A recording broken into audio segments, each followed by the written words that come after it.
Chers Martiniçais, chères Martiniçaises, notre pays affronte une crise sanitaire sans précédent, liée au Covid-19, qui nous impose un confinement à domicile avec une très forte limitation des déplacements. Il est primordial pour chacun de respecter strictement ces consignes et de rester chez soi. Cette pandémie a également un impact sur les élections municipales.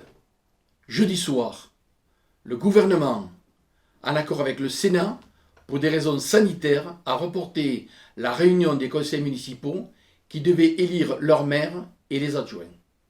Cette élection sera reportée à plus tard, peut-être jusqu'à mi-juin. Dans l'intervalle, c'est donc à l'ancienne équipe et moi-même qu'est désormais confiée la gestion des affaires courantes.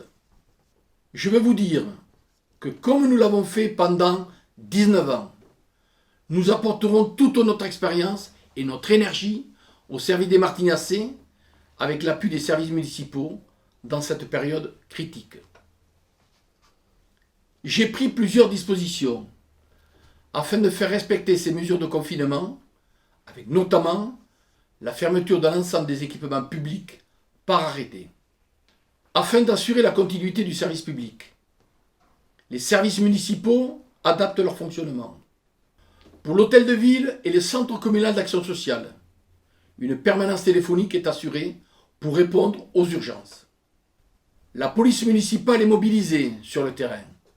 Les agents municipaux sont en télétravail et mobilisables en cas d'urgence.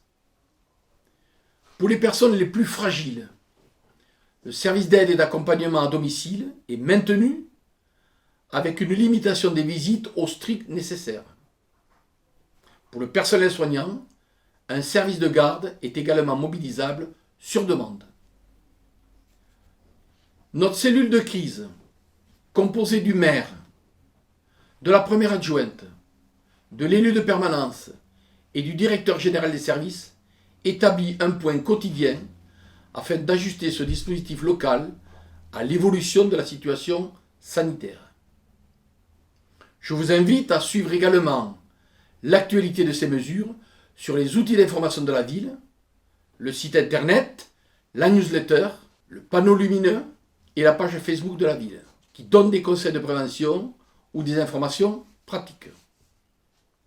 Enfin, je remercie le personnel municipal, le personnel soignant et vous tous de respecter le plus strictement les gestes barrières et la consigne de confinement à domicile. Sachez que nous restons fortement mobilisés pour surmonter au mieux cette épreuve. Prenez soin de vous et de vos proches.